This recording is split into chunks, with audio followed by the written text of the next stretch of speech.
அஸ்ஸலாமு அலைக்கும் வரஹ்மத்துல்லாஹி வபரகாத்துஹு. கண்ணியத்திற்குரியவர்களே, சஹாபாக்களுடைய வரலாற்று தொடர்களில் இன்று ஒரு அற்புதமான சஹாபியுடைய வரலாறை காண இருக்கின்றோம். நம்முடைய ஈமானை புதுப்பிக்கக்கூடிய ஒரு அற்புதமான வரலாறு. அஸ்ரத்துல் முபஷ்ஷரா, உலகத்தில் சோனவாரிகள் என்று சுபச்செய்தி சொல்லப்பட்ட சஹாபாக்களில் ஒருவரான சையதினா சயீத் இப்னு ஸைத் ரலியல்லாஹு தஆலா அவருடைய வரலாற்றை தான் இன்றைய வரலாற்று தொகுப்பிலே காண இருக்கின்றோம். இவர்களை பார்ப்பதற்கு முன்னால் இவருடைய தந்தையை ஒரு கணம் பார்த்து விட்டுதான் இவருடைய வரலாற்றுக்குள் நுழைய முடியும். காரணம், ஸைத் இப்னு அம்ர் அவர்தான் சயீத் இப்னு ஸைத் அவருடைய தந்தை.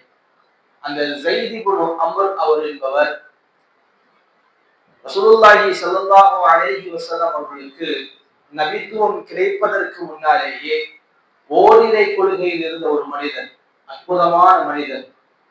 அல்லாஹ்வை தவிர வேறு எதையும் நான் வணங்க மாட்டேன், பாபா இப்ராஹிம் அலைஹிஸ்ஸலாம் அவருடைய மார்க்கத்தை தவிர வேறு எந்த மார்க்கத்தையும் நான் இருக்க மாட்டேன் என்ற ஓரிரை கொள்கையில் இருந்தவர். எல்லா மதத்தினுடைய நூல்களையும் பகுப்பாய்வு செய்து இது எதுவும் சரி கிடையாது, இதில் நிறைய பிழைகள் இருக்கிறது என்ற விஷயத்தை சொல்லி ஒவ்வொரு மதமாக போய் அந்த மதத்தை பற்றி பகுப்பாய்வு செய்த ஒரு அற்புதமான மகான் ஸைத் இப்னு அம்ர் என்கின்ற அந்த நபர். அவருடைய வாழ்க்கை முழுவதுமே ஒரு உண்மையை தேடி ஓடிக்கொண்டிருந்தார். எது உண்மையான மார்க்கம் என்பதை தேடிக்கொண்டு ஓடிக்கொண்டிருந்தார். அவர் எந்த அளவுக்கு ஏகத்துவ கொள்கையில் உறுதியாக இருந்தார் என்று சொன்னார், மக்கால ஒரு பெரிய ஒரு திருவிழா நடந்தது. அந்த திருவிழா நடத்துகின்ற பொழுது அங்கிருக்கக்கூடிய குறைஷிகள் எல்லாம் ரொம்ப ஆடம்பர உடைகள் அணிந்து தலப்பாக்களை அணிந்து கொண்டு அவர்கள் கம்பீரமாக பகுமானமாக இருந்தார்கள். அப்படி இருக்குகின்ற பொழுது அவர்கள் கஅபத்துல்லாஹ்வுக்குள் வைக்கப்பட்டிருந்த விக்கிரங்களுக்கு ஆடுகளையும் மாடுகளையும் அறுத்து பலியிடுவதற்குண்டான வேலைகள் செய்து கொண்டிருந்தார்கள். அப்படி செய்து கொண்டிருக்கின்ற பொழுது அந்த கூட்டத்திற்கு நடுவே சென்ற ஸைத் இப்னு அம்ர் என்கின்ற அந்த நபர் அங்கு போய் சொன்னார், நீங்கள் இதை அறுக்க வேண்டும் என்றால் இறைவனுக்காகத்தான் அறுக்க வேண்டுமே தவிர இறைவனால் படைக்கப்பட்ட இந்த விக்கிரங்களுக்கு அறுப்பது கூடாது, இதை சாப்பிடுவது கூடாது என்கின்ற ஏகத்துவ கொள்கையை ஆழமாக ஏற்றி வைத்தவர் ஸைத் இப்னு அம்ர் என்கின்ற அந்த மகான். அவர் ஏற்றி வைக்கின்ற பொழுது சையத் உமர் இப்னு கத்தாப் ரலியல்லாஹு தஆலா அவருடைய தந்தை கத்தாப் இருக்கிறார் அல்லவா, இந்த கத்தாப் அவரை கடுமையான முறை அழித்து விடுகிறார். ஸைதை கடுமையான முறை அழித்து விடுகிறார். நம்முடைய முன்னோர்கள் கொண்டு வந்த மார்க்கத்தை நீ தவறாக சொல்கிறாயா அப்படின்னு சொல்லி கடுமையாக அழிக்கிறார். இருந்த பொழுதும் கூட இந்த ஸைத் இப்னு அம்ர் என்கின்ற நபர் தன்னுடைய ஏகத்துவ கொள்கையில் ஒருபோதும் பின்தங்கியதில்லை. மார்க்கம் என்றால் அது பாபா இப்ராஹிம் அலைஹிஸ்ஸலாம் அவர்கள் கொண்டு வந்த அந்த மார்க்கம் தான் என்பதில் உறுதியாக இருந்தார். அதற்கு பின்னாடி அவருக்கு தெரிய வருகிறது, ஒரு ஊரிலே ஒரு பெரிய ஒரு மகான் இருக்கிறார், அவரிடம் சென்றால் இதற்குண்டான தீர்வு கிடைக்கும் என்று அவரிடம் செல்கிறார். அங்கு சென்று அவர் கேட்கிறார், எது உண்மையான மார்க்கம், எல்லாம் இறைவனால் படைக்கப்பட்டதை வைத்து வணங்குகிறார்களே, எது உண்மையாக இருக்கும், பாபா இப்ராஹிம் அலைஹிஸ்ஸலாமுடைய மார்க்கத்தை இங்கு யாரும் பின்பற்றாமல் இருக்கிறார்களே, அது எப்படி சாத்தியமாகும் என்று கேட்கின்ற பொழுது அவர் சொன்னார், நீங்கள் இருக்கும் மக்கா மாநகரில் ஒரு நபி வருவார், அந்த நபி இப்ராஹிம் அலைஹிஸ்ஸலாமுடைய மார்க்கத்தை இங்கு கொண்டு வந்து தருவார் என்கின்ற விஷயத்தை சொன்னார்கள். நீங்கள் அப்பொழுது உயிருடன் இருந்தால் அந்த நபியை பற்றி பிடித்துக் கொள்ளுங்கள் என்கின்ற வார்த்தையை சொன்ன பொழுது அதே நினைப்போடு வருகின்ற வழியில் திருடர்கள் அவர்களை வழிமறித்து அவர்களிடம் இருக்கக்கூடிய பொருட்களை கேட்கிறார்கள். அவரிடம் ஒன்றும் இல்லை. கோபத்தில் அவரை கொலை செய்து விடுகிறார்கள். ஸைத் இப்னு அம்ரை கொலை செய்து விடுகிறார்கள்.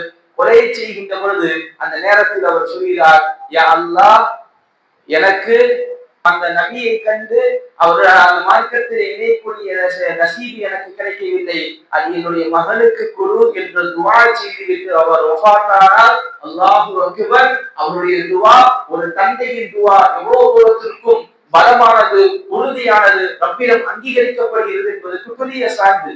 அவர் செய்த அந்த துஆவின் காரணமாக அவருடைய மகனார் சயீத் இப்னு ஸைத் ரலியல்லாஹு தஆலா அவர்கள் இஸ்லாத்தை ஆரம்பத்தில் ஏற்றுக்கொண்டவர்கள் ஒருவர். அவர் யாரும் தெரியுங்களா? வரலாற்றில் சயீத் இப்னு ஸைத் ரலியல்லாஹு அவர்களை நமக்கு அறிமுகம் செய்ய வேண்டும் என்றால் கட்டாயம் உமர் இப்னு கத்தாப் ரலியல்லாஹு தஆலா தேவை. காரணம், யார் முஹம்மது ரசூலுல்லாஹி ஸல்லல்லாஹு அலைஹி வஸல்லம் அவர்களை கொலை செய்கிறார்களோ அவர்களுக்கு 100 செந்நிற ஒட்டகம் தருகிறேன் என்று காஃபிர்கள் சொன்ன பொழுது உமர் ரலியல்லாஹு தஆலா எந்திரிச்சு சொன்னாங்கல்ல, நான் முஹம்மதை கொலை செய்து விட்டு வருகிறேன் என்று வருகின்ற பொழுது இடையிலே ஒரு சஹாபி வந்து சொல்வார், நீங்கள் முஹம்மது ரசூலுல்லாஹை கொலை செய்வதெல்லாம் அப்புறம் பார்த்துக் கொள்ளுங்க, உங்களுடைய வீடுகளில் உங்களுடைய சகோதரி இஸ்லாத்தை ஏற்றுவிட்டார் என்ற விஷயத்தை சொல்வார் அல்லவா. நேராக தன்னுடைய சகோதரி வீட்டுக்கு செல்வார்கள். செய்த அமர் சத்தாப் ரலியல்லாஹு தஆலா செல்கின்ற பொழுது அங்கு அவருடைய தங்கையின் கணவர் தான் சயீத் இப்னு ஸைத் ரலியல்லாஹு தஆலா தான் உமர் ரலியல்லாஹுடைய தங்கையின் கணவர்.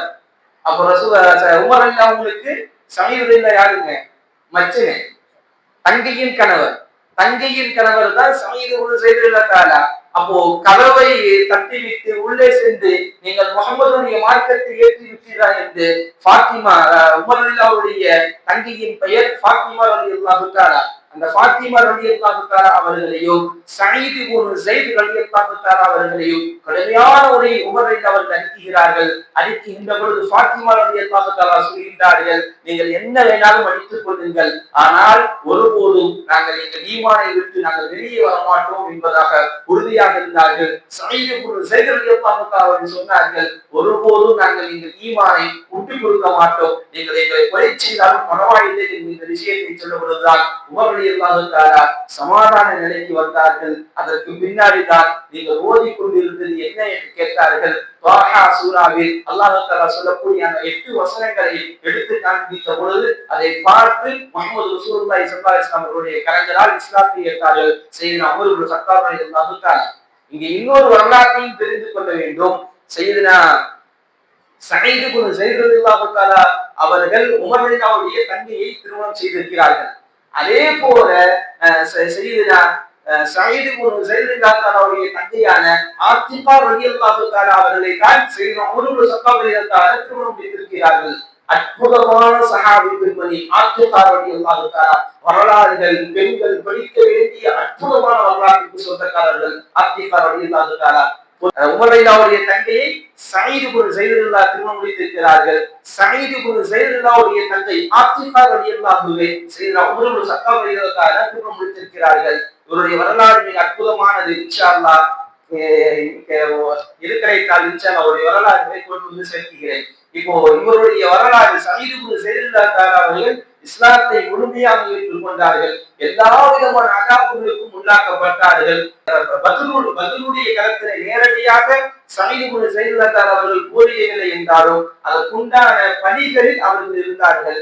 எதிரி படைகள் எப்படி வருகிறது என்று ரசூலுல்லாஹி ஸல்லல்லாஹு அலைஹி வஸல்லம் அவர்கள் உளவு பார்ப்பதற்காக அனுப்பப்பட்ட சஹாபி தான் சையதுனா சயீத் இப்னு ஸைத் ரலியல்லாஹு தஆலா. இவர்கள் சென்று பார்த்துவிட்டு அவருடைய எல்லைகள் எல்லாம் ரசூலுல்லாஹி ஸல்லல்லாஹு அலைஹி வஸல்லம் அவர்களுக்கு தகவல் கொடுக்கக்கூடிய வேலையை செய்து வந்தார்கள். அதை விட அவர்களுக்கு நிறைய அற்புதமான நிகழ்வு எல்லாம் இருக்கிறது. ரசூலுல்லாஹ்வுடைய நெருக்கமாக இருந்தது. நாயகம் ஸல்லல்லாஹு அலைஹி வஸல்லம் சோழவாதி என்று உலகத்திலேயே சுபச்செய்தி சொல்லப்பட்ட ஒரு அற்புத விஷயங்கள். அதை தாண்டி அவர்களுடைய துஆவுக்கு அல்லாஹ் பெரிய அளவிலே ஒரு தாக்கத்தை வைத்திருந்தார். அவர்கள் துஆ செய்தால் ரப்பல் ஆலமீன் ஏற்றுக்கொள்வார். எப்படி என்றால் சையதுனா சயீத் இப்னு ஸைத் ரலியல்லாஹு தஆலா மீது அல்வா என்ற ஒரு பெண்மணி வழக்கு தொடுக்கிறார்கள். இந்த வரலாற்றை தெளிவாக புரிந்து கொள்ள வேண்டும். ஏமாற்றுதல் இஸ்லாத்தில் எவ்வளவு தூரத்திற்கும் கொடுமையானது என்பதை புரிந்து கொள்ள வேண்டும். அல்வா என்ற ஒரு பெண் சயீத் இப்னு ஸைத் ரலியல்லாஹு அவர்கள் மீது வழக்கு தொடுக்கிறார்கள். மர்வான் என்பவர் அப்பொழுது மதீனாவுடைய ஆளுநராக இருக்கிறார். அவர்கள் சென்று வழக்கு தொடுக்கிறார்கள். இந்த சயீத் இப்னு ஸைத் என்பவர் என்னுடைய நிலத்தை அபகரித்து விட்டார், அவருக்கு நீங்கள் தண்டனை வழங்க வேண்டும் என்பதாக அருவா என்ற ஒரு பெண்மணி வழக்கு தொடுக்கிறார். இதை மருவான் என்கின்ற அந்த நபர் மருவான் என்கின்ற அந்த ஆளுநரும் அந்த வழக்கை விசாரிக்கிறார்கள். அப்பொழுது சயீத் இப்னு ஸைத் ரலியல்லாஹு தஆலா அவர்கள் சொல்கிறார்கள், முத்து முஹம்மது ரசூலுல்லாஹி ஸல்லல்லாஹு அலைஹி வஸல்லம் அவர்கள் சொல்ல நான் உங்களுக்கு கேட்டிருக்கிறேன். அந்த வார்த்தையை கேட்டதிலிருந்து நான் இப்படி இந்த பெண்ணுடைய இடத்தை நான் அபகரித்திருப்பேன் என்று சொல்கிறார்கள். அப்போ அந்த மருவான் கேட்கிறார்கள், அப்படி ரசூலுல்லாஹி ஸல்லல்லாஹு அலைஹி வஸல்லம் அவர்களிடமிருந்து நீங்கள் என்ன கேட்டீர்கள் என்று கேட்கின்ற பொழுது அதற்கு சய்யிதுனா சயீத் இப்னு ஸைத் ரலியல்லாஹு தஆலா அவர்கள் சொன்னார்கள், ரசூலுல்லாஹி ஸல்லல்லாஹு அலைஹி வஸல்லம் அவர்கள் சொன்னார்கள், ஒருவருடைய இடத்தில் ஒரு குடத்தை நீங்கள் அபகரித்தாலும் நாளை மறுமையில் அது உங்களுக்கு மாலையாக போடப்படும். உங்கள் கழுத்துகள் அந்த மாலை அந்த இடத்தையே மாலையாக போடப்படும். உங்கள் கழுத்து அப்படியே உடையப்படும் என்பதாக ரசூலுல்லாஹி ஸல்லல்லாஹு அலைஹி வஸல்லம் அவர்கள் சொல்லியிருக்கிறார்கள். அப்படி இருக்கின்ற பொழுது நான் இப்படி இந்த இடத்தை அபகரித்திருப்பேன், நான் அபகரிக்கவில்லை என்று சொல்லிவிட்டு அங்கேயே துஆ செய்தார்கள். யா அல்லாஹ், இந்த பெண்மணி பொய் சொல்கிறார் என்று சொன்னால் இந்த பெண்மணிக்கு கண் பறிபோக வேண்டும் என்று துஆ செய்கிறார்கள். அதே போல் அல்வாய் என்ற அந்த பெண்மணிக்கு கண் பறிபோனது. இது மட்டுமல்ல, அங்கு இருந்த கிணற்றில் விழுந்து அந்த பெண் மௌத்தானார் என்பது வரலாறு சொல்லும் செய்தி. அப்போ ஒருவரை அநீதிக்குள்ளாக்க கூடாது. அநீதிக்குள்ளாக்கப்பட்டால் அவர்கள் செய்யக்கூடிய துஆ அல்லாஹ்விடம் கபூல் ஆகும். அதே போல் யாரையும் ஏமாற்றக்கூடாது என்கின்ற உன்னத விஷயத்தோடு வாழ்ந்தவர்கள் தான் சய்யிதுனா சயீத் இப்னு ஸைத் ரலியல்லாஹு தஆலா. கிட்டத்தட்ட 70 வயசு வரைக்கும் வாழ்ந்தார்கள். இதுல ஒரு அற்புதமான இன்னொரு செய்தியும் இங்கு பதிவு செய்ய ஆசைப்படுகிறேன். ரசூலுல்லாஹி ஸல்லல்லாஹு அலைஹி வஸல்லம் அவர்கள் வந்து சயீத் இப்னு ஸைத் ரலியல்லாஹு தஆலா அவர்களும் உமர் இப்னு கத்தாப் ரலியல்லாஹு தஆலா 2 பேர் வருகிறார்கள். வந்து கேட்கிறார்கள். சயீத் இப்னு ஸைத் ரலியல்லாஹு தஆலா கேட்கிறார்கள், என்னுடைய தகப்பனாருக்காக நான் துஆ செய்யலாமா என்று கேட்கிறார்கள். ஏன்னா அவங்க இஸ்லாம் வருவதற்கு முன்னாலேயே வஃபாத் ஆயிட்டாங்க, மூத்தாயிட்டாங்க. அப்புறம் ரசூலுல்லாஹ் கேட்கிறாங்க, என்னுடைய தந்தைக்காக துஆ செய்யலாமா? ஏன்னா காஃபிராக இருக்கக்கூடிய தாய் தந்தை என்றால் அவர்கள் வஃபாத் ஆகிவிட்டால் அவர்களுக்கு துஆ செய்வது என்பது கூடாது. அவர்களுக்கு துஆ செய்யக்கூடாது. காஃபிராக தாய் தந்தை வஃபாத் ஆயிட்டாங்கன்னா அவர்களுக்கு துஆ செய்வது கூடாது. அப்போ உலக வாழ்க்கைக்காக துஆ செய்யலாம், மறுமைக்காக அவர்களுக்கு துஆ செய்யக்கூடாது. அப்ப இவங்க வந்து கேட்கிறாங்க, ஒரு சந்தேகத்தோடு கேட்கிறாங்க. இஸ்லாம் அப்படி வரல. இஸ்லாம் வருவதற்கு முன்னாடியே அவர் வஃபாத் ஆகிட்டார். அதனால என்னுடைய தந்தைக்காக துஆ செய்யலாமா என்று சயீத் இப்னு ஸைத் ரலியல்லாஹு தஆலா அவர்கள் வந்து கேட்கிறார்கள். கூட உமர் ரலியல்லாஹு அவர்களும் வருகிறார்கள். ரசூலுல்லாஹி ஸல்லல்லாஹு அலைஹி வஸல்லம் சொன்னார்கள், தாராளமாக நீங்கள் கேட்கலாம், தாராளமாக கேட்கலாம். காரணம், அவர் இருக்கும் வரைக்கும் அவர் ஏகத்துவ கொள்கையிலே இருந்தார். பாபா இப்ராஹிம் அலைஹிஸ்ஸலாமுடைய மார்க்கத்தை பற்றி பிடித்த அற்புதமான மனிதர் சயீத் இப்னு அம்ர் என்பவர். அதனால் நீங்கள் தாராளமாக அவருக்காக துஆ செய்யலாம் என்பதாக ரசூலுல்லாஹி ஸல்லல்லாஹு அலைஹி வஸல்லம் அவர்கள் சொன்னார்கள்.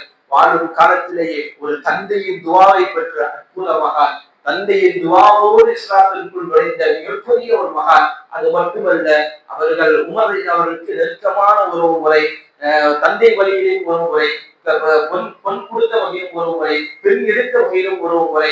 அதை விட உலகத்திலேயே சுமரவாதி என்று அறிவிக்கப்பட்ட அற்புதமான சஹாபி. அல்லாஹு தஆலா இந்த போல் உண்டான மகான்களுடைய வரலாறுகளை கேட்டு நம்முடைய ஈமான்களை புதுப்பிக்கக்கூடிய நசீபை அனைவருக்கும் தருவானாக. எந்த நிலை வந்தாலும் சரி ஈமானை விடாமல் உறுதியாக இருக்கக்கூடிய நசீபை அல்லாஹு தஆலா அனைவருக்கும் தந்தல் புரிவானாக. அஸ்ஸலாமு அலைக்கும் வரஹ்மத்துல்லாஹி வபரகாத்துஹு.